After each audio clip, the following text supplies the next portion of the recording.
Ja, hallo, es ist mal wieder soweit. Es gibt ein neues Video und zwar gibt es heute ein kleines Walkthrough zu meinem Track New Horizons. Den habe ich als Hochzeitsgeschenk für zwei sehr gute Freunde komponiert und produziert.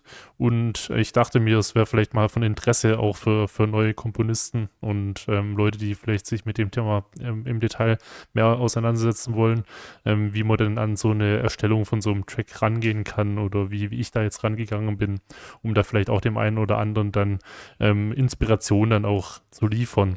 Und genau, ich würde sagen, um gar nicht lang ja, rumzufackeln, würde ich dann direkt auch einsteigen.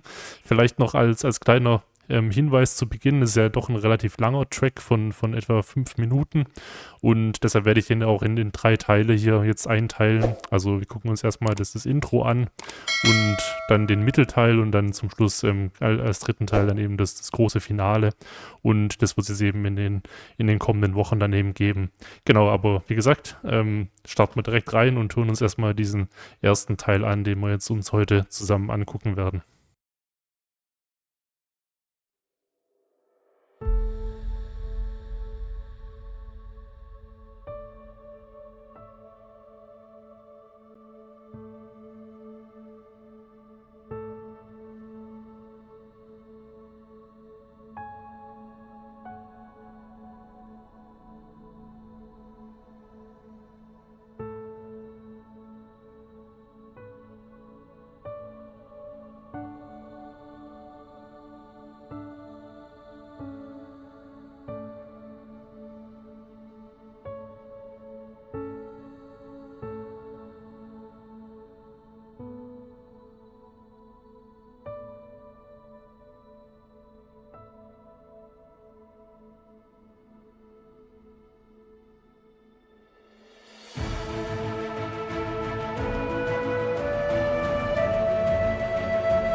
Genau, das war der erste Teil, den wir uns jetzt heute zusammen angucken werden. Und ich würde auch direkt gleich reinstarten. Und wir beginnen hier ganz simpel mit dem Klavier. Das ist das Gravitas Piano von Audio Imperia. Das verwende ich eigentlich sehr gerne. Ist ein sehr ja, cinematisches Klavier. Und das spielt eben diese simple Melodie. Hier kannst du ja gerade nochmal vorspielen.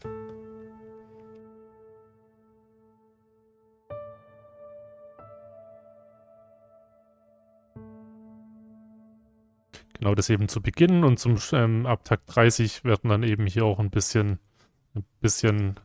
bekommen dann ein bisschen mehr Harmonie rein. Also ich spiele ja erstmal am Anfang hier erstmal die Grundnote jetzt über diese Takte hinweg. Also wir befinden uns in A-Dur und ja, genau, ich bleibe hier relativ lang dann auch auf dem Home-Akkord erstmal, um diese Tonart dann auch sozusagen zu etablieren. Und dann haben wir hier noch einen Chor im Hintergrund. Also wir haben hier relativ viele Sachen, die dann auch im Hintergrund laufen. Ich denke jetzt gerade bei dem ersten Teil ist der Hintergrund eher interessanter als jetzt dieses ja, einfache Klavier, die einfache Klaviermelodie. Und zwar haben wir jetzt erstmal hier einen Chor. Den Fantasy Orchestra Chor von East West ist der, habe ich gelayert mit einer Solostimme, die im Prinzip auch in derselben Library enthalten war, und zwar der von Meret Solvet. Das hört sich dann einfach so an. Also die generieren einfach so ein bisschen so dieses Texture im Hintergrund.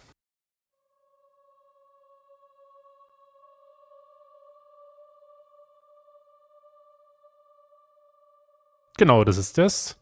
Und dann haben wir eben auch noch Synths, die dann auch hier mit noch gelayert werden. Wir haben hier erstmal das Galactica-Pad von Audio Imperia. Das ist aus Photosynthesis. Ist auch eine sehr gute Library, die ich sehr gerne nutze, gerade für Pads und Bässe und so weiter.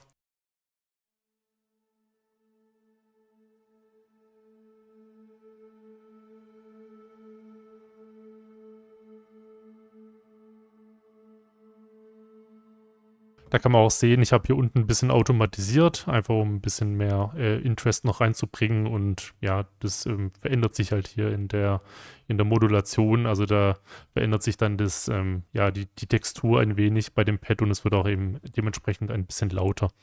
Dann habe ich hier noch andere Pads und zwar die CSS Harmonics. Die sind dann doch sehr, sehr subtle. Also man wird sie jetzt wahrscheinlich schwierig hören.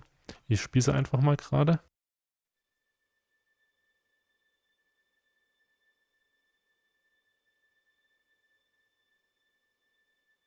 Ich kann sie jetzt mal einfach kurz mal lauter machen. Also man hört es ganz leicht, wenn man ganz genau hinhört, aber ich mache sie mal ein bisschen lauter. Also so laut, wie ich sie jetzt mache, so laut sind sie jetzt erstmal nicht. Aber genau, also so hören die sich an. Das sind im Prinzip einfach nur Streicher, die halt sehr nah am Steg spielen. Also es sind jetzt keine Synthesizer, aber es hört sich schon leicht an wie ein Synthesizer. Die sind eben von CSS, also Cinematic Studio Strings. Auch eine sehr, sehr gute String Library, die ich wirklich jedem ans Herz legen kann. Und dann haben wir hier noch diesen Subbuben, den man am Anfang sehr, sehr gut hören kann.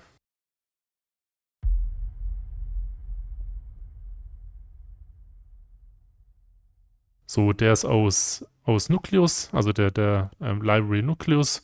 Und ja, genau, das ist einfach ein sehr, sehr guter Eintritt, finde ich auch, um diese Atmosphäre zu schaffen. Und das hört sich eben auch so an, als wäre er natürlich sehr, sehr weit weg.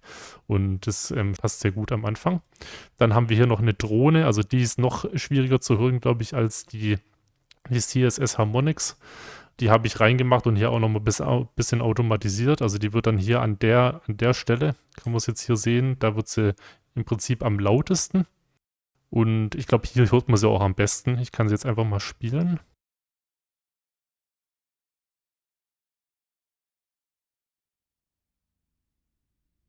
Jetzt springe ich mal vor, weil man hört sie fast gar nicht eigentlich.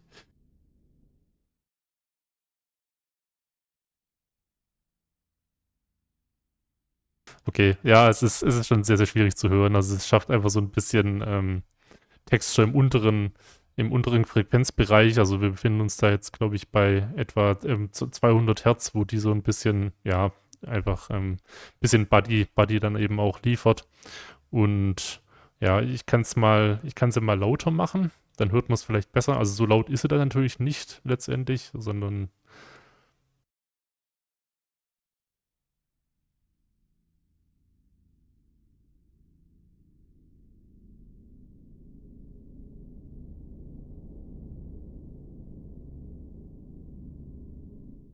genau, also so hört die sich an. Die kommt dann eben so langsam reingeschlichen sozusagen.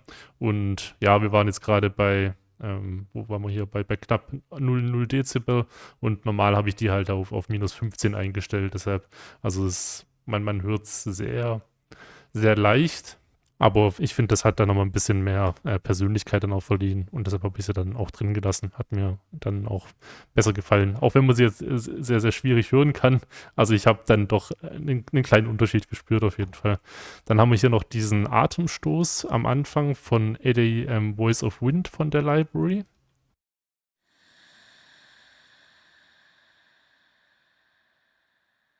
Ja, das ist im Prinzip eine Solosängerin, die hier aufgenommen wurde und da wurden halt auch Atemstöße in der Library mit aufgezeichnet und das mache ich sehr gerne. Da packe ich dann eben sehr, sehr viel Hall eben noch drauf, also Reverb, dass ich es eben so anhört, als wäre es sehr, sehr weit weg und dass ich es eben auch schön im Raum verteilen kann.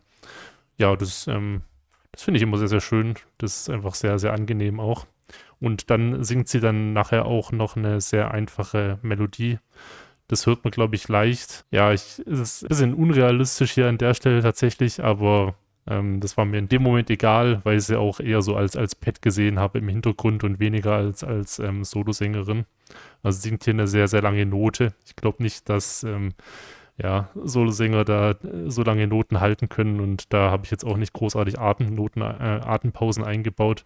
Deshalb, ja, ist es leicht unrealistisch, aber wie gesagt, die layert mit diesen ganzen anderen Synths und dann Synthesizern und dann passt es aus meiner Sicht.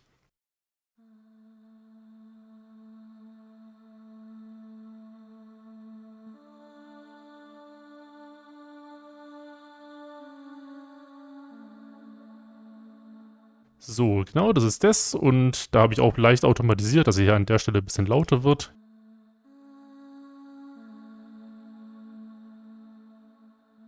Ja, und ja, das passt dann soweit für den Teil. Also am Anfang habe ich dann noch, ja gut, diesen Simple Swell habe ich am Anfang noch, um einfach so ein bisschen das Stück zu eröffnen.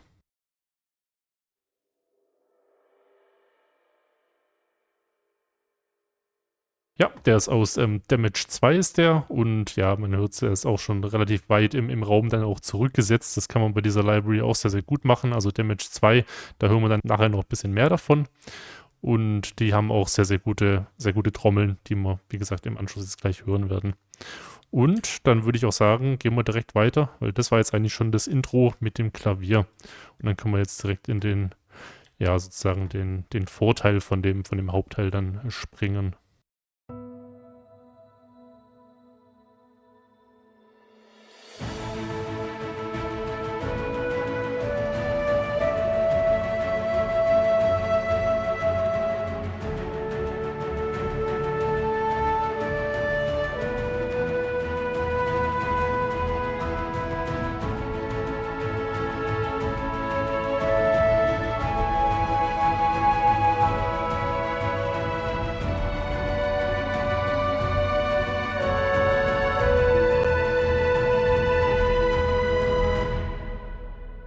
Genau, bis dahin erstmal. Das ist jetzt dieser Teil, wo die Flöte vor allem die Melodie hat.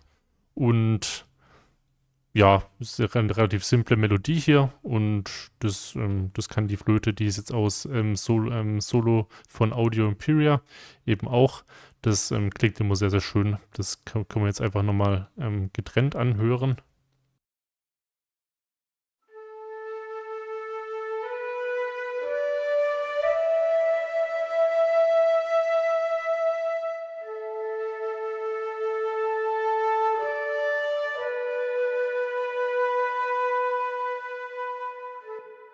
Da habe ich jetzt diesmal auch ein bisschen mehr drauf geachtet, dass ich hier ein bisschen mehr automatisiere. Also hier automatisiere ich erstmal die Expression, also im Prinzip einfach nur Lautstärke an sich und dann moduliere ich, ja, automatisiere ich hier noch die Modulation, so rum.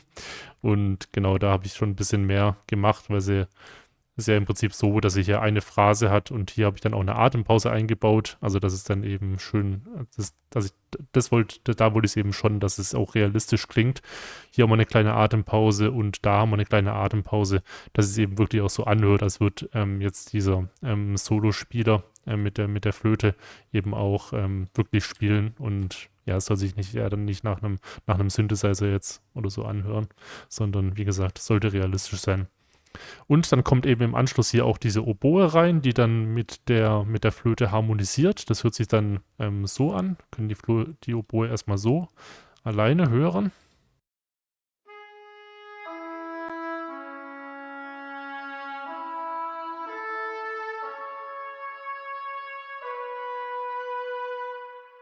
Genau, und die kommt hier im Prinzip schon zwei Noten, also zwei Viertelnoten vor dem neuen Takt dann eben rein.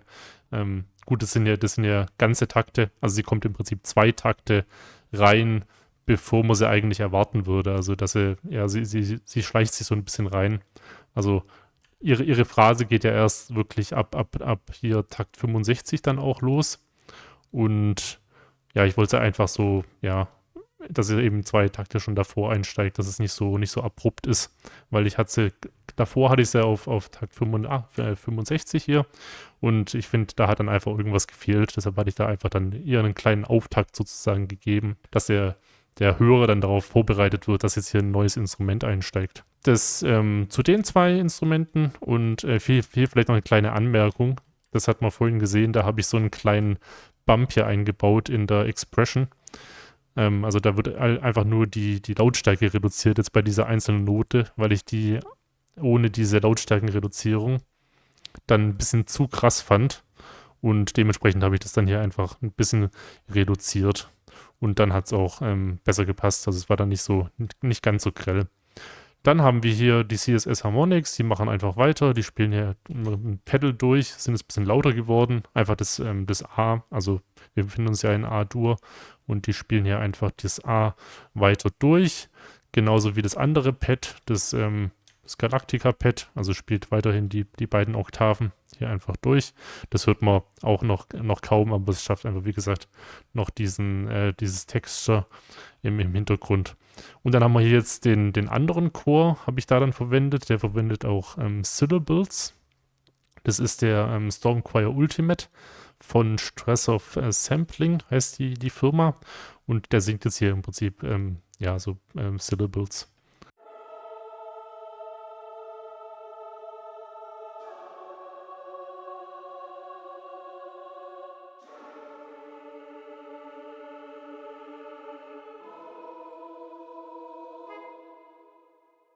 So, ja, das sind diese Syllables, man kann es jetzt hier sehen, ich habe jetzt gerade mal das Sample aufgemacht und der cycelt hier im Prinzip durch diese Wörter und ja, das ist auch eine sehr, sehr gute Library, die kann auch sehr laut, also das ist jetzt die niedrigste Dynamik, man sieht es dahinten wird es dann eben lauter, wenn man jetzt hier hinten mal guckt, da sind wir dann von der Modulation ganz oben, aber hier am Anfang wollte ich es einfach so ein bisschen, ja, dass ich noch ein bisschen Atmosphäre hier reinbekomme. Das Klavier macht jetzt ein bisschen was anderes. Es hat nicht mehr die Hauptmelodie, sondern es spielt Arpeggios, jetzt nicht ganz tiefen Register, aber halt so im mittleren Register.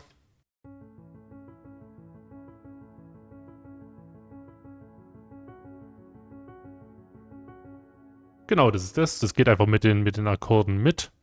Hier oben kann man sehen, ich habe da auch die Akkorde habe ich hier gemappt. Das hilft mir immer sehr dabei. Also es geht in Cubase geht es jetzt, dass man hier die Akkorde mit diesem Chord-Track im Prinzip einfach sich niederlegt sozusagen. Also ich probiere das dann eben am Klavier am Anfang erstmal aus und gucke, welche Akkorde gut zu der Melodie passen. Also die Melodie habe ich dann erstmal ausgearbeitet, die wo dann nachher in den Flöten ist. Und wir haben hier einfach A-Dur, F-Minor, D-Dur, E-Dur, A-Dur, C-Sharp Minor 7 haben wir jetzt hier sogar auch, B-Minor und dann im Prinzip E-Sus4, also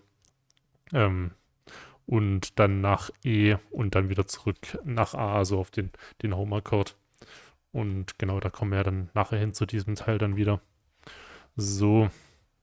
Und hier, genau, das spielt diese Arpeggios. Wir haben auch die Harfe, die dann dazugekommen ist und auch Arpeggios spielt.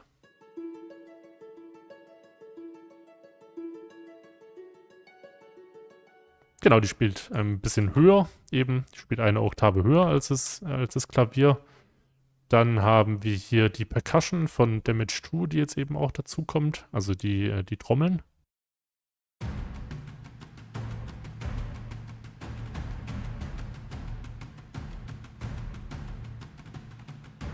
Ja, wir haben hier eine Art Puls, der hier von diesen oberen Drums eben gegeben wird. Und die unteren Drums, also es sind, glaube ich, mittlere Taikos werden das jetzt hier sein. Die setzen hier so leichte Akzente und das wird dann eben nachher auch von den ganz tiefen Drums, die kommen dann hier eben auch noch dazu. Ja, das wird dann eben auch nochmal ein bisschen verstärkt. Also wenn wir jetzt hier weiter ins Stück dann eben reingehen. Und ja, so viel dazu. Auch sehr, wie gesagt, sehr gute Library. Und ich habe die hier auch so ein bisschen im Raum verteilt, dass sich ein bisschen räumlicher anhört und die einem nicht direkt im Gesicht hocken, sozusagen, die Trommeln. Und die Streicher machen hier eben zu Beginn erstmal, spielen sie auch so einen Puls im Prinzip, einen Ostinato.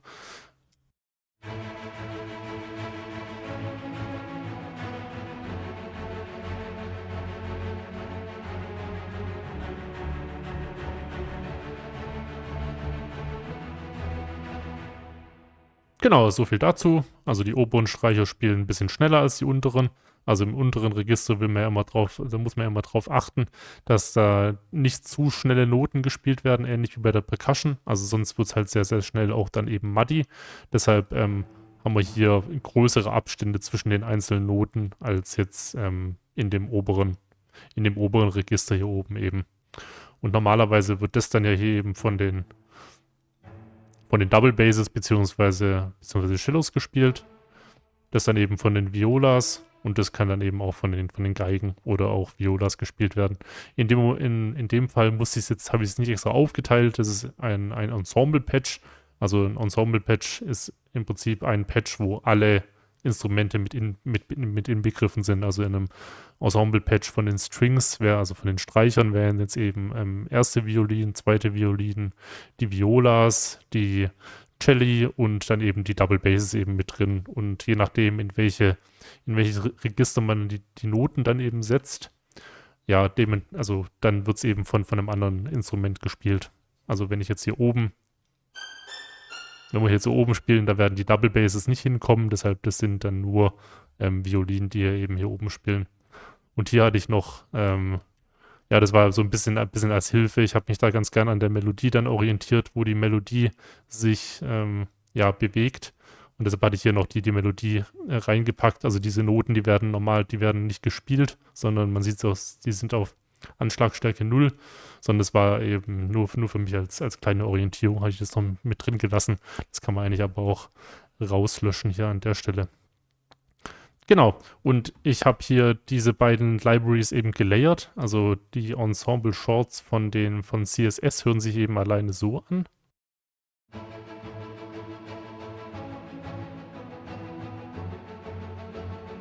So, und die Shorts von Nucleus hören sich so an.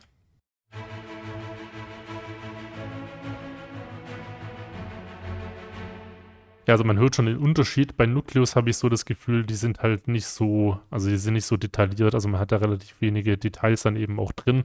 Deshalb nehme ich da dann ganz gerne noch. Aber also Nucleus hat halt schon eher diesen epischen Klang, nicht so wie Cinematic Studio Strings. Ist halt schon eher ein kleineres Ensemble. Und deshalb nehme ich halt Nucleus, um diese Größe zu erhalten und dann CSS, um dann eben diese Details dann eben auch zu erhalten. Und zusammen klingen sie dann eben, wie gesagt, so.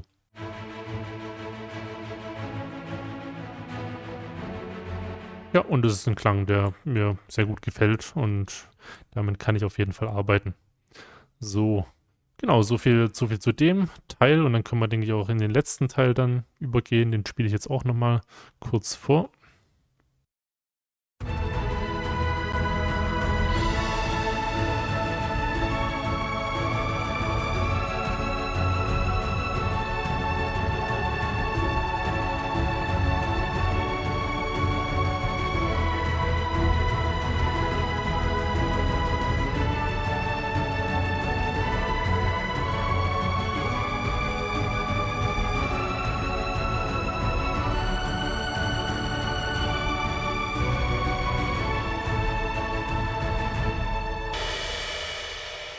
Genau, das war jetzt der dritte Teil. Den schauen wir uns jetzt dann noch zusammen an. Und ja, wir gehen im Prinzip dann starten hier mit den Geigen, die sich so ein bisschen reinschleichen hier an der Stelle. Also man kann es hier sehen. Die spielen im Prinzip, während die Flöte noch spielt, spielen sie hier in diesem Teil eben so leicht nach oben. Ich nehme mal noch die Flöten mit rein. Genau, also da spielen eben die Geigen so nach oben und dann wechseln sie und dann, ja, dann übernehmen halt sie dann nachher die Melodie.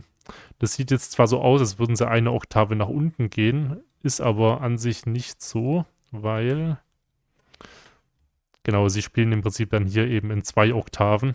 Also man sieht es hier, die obere Linie wird dann eben von den ersten Violinen übernommen und die untere Linie wird von den zweiten Violinen dann übernommen. Da habe ich jetzt nochmal 2 Libraries gelayert und zwar eben auch wieder Cinematic Studio Strings. Die hören sich dann so an.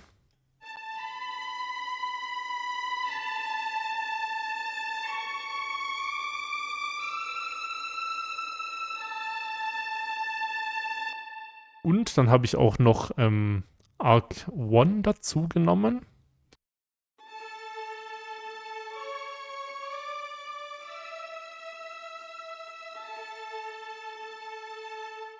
Und die zusammen finde ich eigentlich auch eine sehr gute Kombination. Und Arc One ist jetzt in dem Fall ein Legato-Patch, der über 2 Oktaven eben auch spielt. Also wir haben jetzt erstens diese untere Oktave, wo eben die Note gesetzt ist, und das Sample an sich spielt dann eben auch noch eine Oktave höher. Das wird jetzt hier nicht angezeigt, weil man das nicht programmieren muss, aber das Sample spielt dann eben automatisch eine Oktave höher, und diese Oktave höher wird dann eben auch von den ersten Violinen von CSS dann eben gespielt.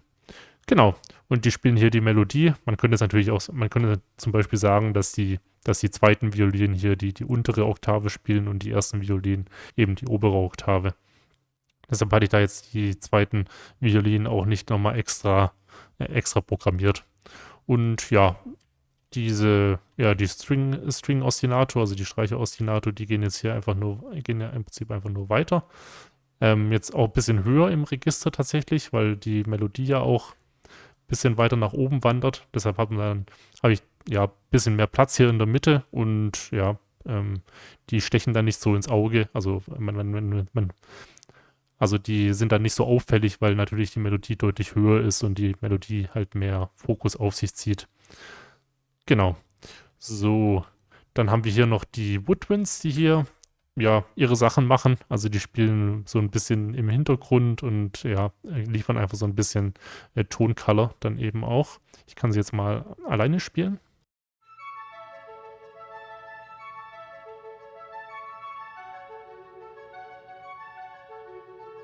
Ja, das ist auch ein Ensemble-Patch, der ist von Hollywood Winds, und man kann es schon hören. Also oben hört man dann eher die Flöten. Also wenn ich jetzt die obere Note spiele, da sind, denke ich, Piccolos und normale Querflöten dabei.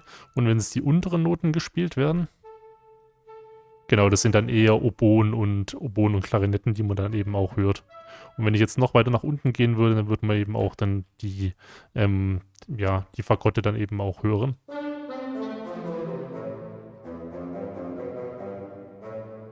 Ja, das hört sich dann eben so an. Die werden jetzt hier noch nicht genutzt, also ich benutze die eher so im oberen Register.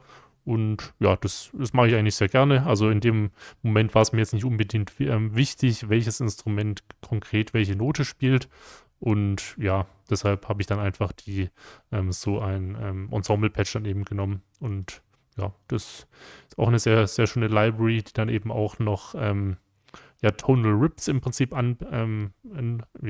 programmiert hat. Oder das ist eine Library, die hat eben auch noch Tonal Rips dann eben drin, also so ein bisschen Textual Elements. Die habe ich jetzt hier in dem Stück, glaube ich, gar nicht verwendet. Und ja, andere gute Sachen. War auch gar nicht so teuer. Also Hollywood Winds, wer Interesse hat, kann sich das gerne mal angucken. Bin ich sehr zufrieden mit der Library auf jeden Fall. Hat einen schönen Klang auf jeden Fall. So, dann bekommen wir hier eben auch Brass dazu, also das 9er-Patch von Arc One habe ich jetzt hier dazu genommen, also das Hörner-Patch mit neuen Hörnern, und eben die Tenorposaunen von BBC Orchestra sind die, glaube ich. Genau. Die Library ist free, aber ich finde den Klang von den Posaunen finde ich einfach sehr, sehr schön. Deshalb nutze ich den auch oft. Also ja, eine Library muss nicht unbedingt viel kosten, dass die Instrumente gut klingen. Also jetzt können wir uns gerne mal einfach nur die Tenor Trombones anhören, also die Posaunen.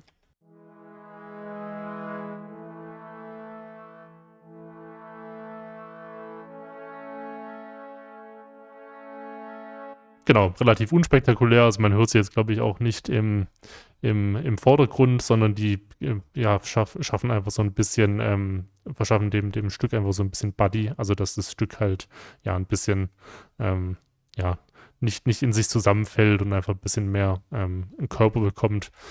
Spielen die hier im mittleren Register hier diese warmen Töne, und da habe ich dann auch noch wie gesagt, diese neuen Hörner dazu genommen.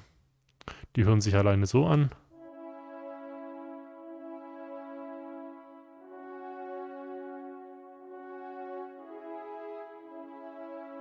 Ja, und die spielen hier ein bisschen über den Posaunen.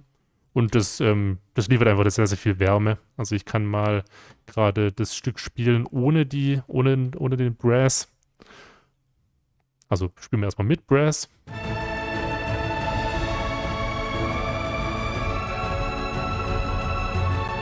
Und jetzt mache ich den Brass gerade mal aus. Und jetzt wieder an. Ja, also man hört es schon direkt, also es fehlt sehr, sehr viel an Wärme. Und ja, das klingt einfach immer sehr, sehr schön, diese Blechbläser im unteren, also in den unteren Dynamikstufen. Also wenn sie jetzt nicht so gerade laut rausbratzen, sage ich mal, wie es dann nachher im Finale ist. Also dass sie, ja, einem im Prinzip die Ohren dann wegpusten sozusagen. Und dann haben wir hier, ja, die Percussion macht eigentlich auch, wie gesagt, ja, die macht einfach weiter. Und da, wie vorhin schon erwähnt, kommen jetzt hier noch diese tiefen Drums dazu. Aber viel hat sich dann auch nicht geändert.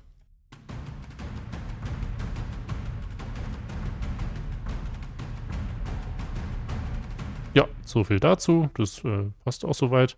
Als Übergang haben wir hier wieder einen Cymbal Swell. Ja, das ist das. Die Harfe, die macht auch weiter, allerdings in einem Register, das bisschen tiefer ist. Also die verbindet im Prinzip diese Blechbläserakkorde, wenn man sich das mal anguckt. Dann kann man sehen, also die roten Linien sind die Blechbläserakkorde und die Harfe verbindet, bringt da eben so ein bisschen Bewegung rein und verbindet diese Akkorde dann hier an der Stelle.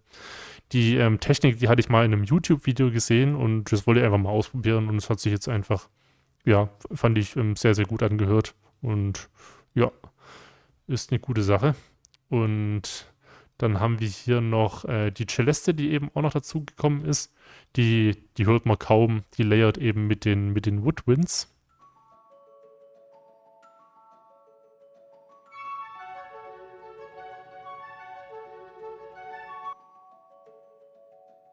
Ja, so viel dazu. Die bringt eben nochmal so einen schönen Raumklang, also den Raumklang von der Celeste, wenn man dann ein bisschen Reverb, ein bisschen Hall und ja, beziehungsweise Reverb eben draufpackt, dann klingt das immer sehr, sehr schön und das mache ich sehr, sehr gerne. Auch so an anderen Stellen einfach so kleine Pling-Plongs im Prinzip, einfach gesagt.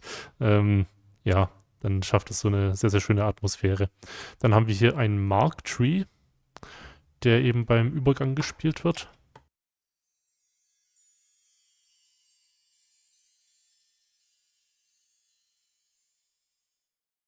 Ja, das ist im Prinzip so, ja, einfach nur so ein bisschen Klitzern im oberen Register, dass es den Track einfach nochmal ein bisschen weiter öffnet, weil umso mehr höhere Frequenzen man eben dann auch hat, also gerade auch durch hohe Percussion, also jetzt zum Beispiel Shaker, kriegt man das auch sehr, sehr gut hin, dass der Track eben geöffnet wird und sich einfach sehr, sehr, ja, einfach den Raum öffnet und sich nicht alles so wie in einer Box anhört im Prinzip. Also wenn man dann nur zu viele tiefe Frequenzen hat.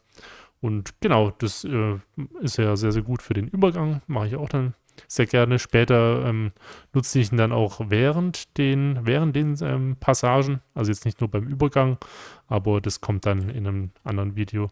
Und das Klavier, ja gut, das macht einfach auch noch weiter. Bringt hier ein bisschen Bewegung in das ja, mittlere Register.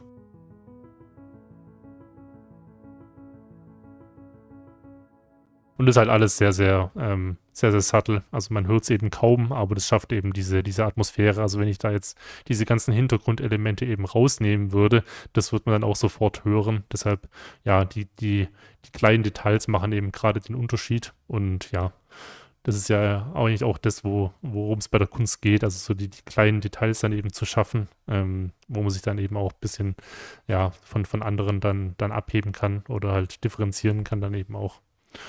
Genau, und jetzt sind wir eigentlich auch schon durch. Die Pads spielen dann an der Stelle dann auch nicht mehr weiter. Das war dann im Prinzip diese Übergangspassage, wo sie noch weiter gespielt haben. Aber hier sind sie dann eigentlich auch soweit fertig.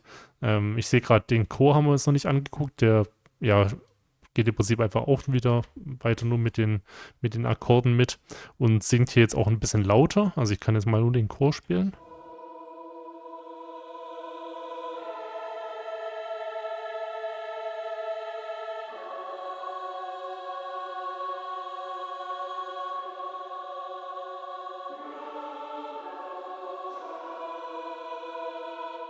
Ja, genau, also da hatte ich ein bisschen die Modulation erhöht und wenn man den rausnimmt, also den hört man jetzt, denke ich, auch nicht direkt, aber wenn man den auch den rausnimmt, genau wie die Blechbläser, dann hört man das auch leicht.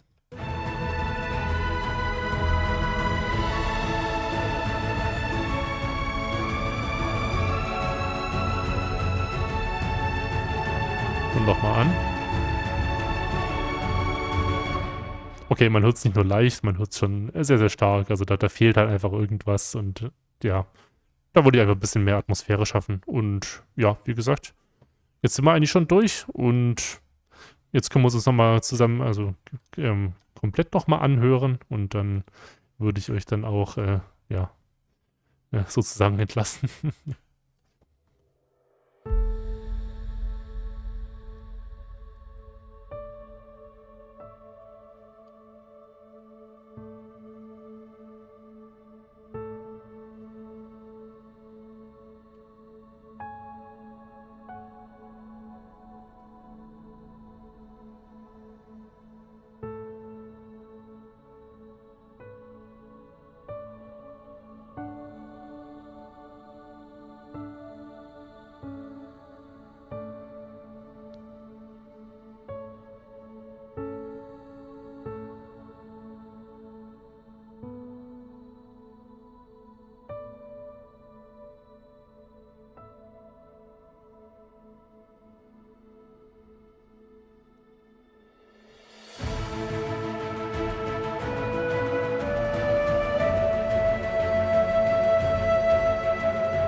So, und das war's dann auch schon. Also danke fürs Zuhören und beziehungsweise Zuschauen. Und wenn euch die nächsten Teile dann auch interessieren, könnt ihr gerne den Kanal dann auch abonnieren. Und ja, wenn ihr es nicht erwarten könnt und das Stück jetzt schon hören wollt, dann verlinke ich euch das Stück auch nochmal. Und ja, dann bis zum nächsten Mal. Und schönen Tag und macht's gut. Ciao.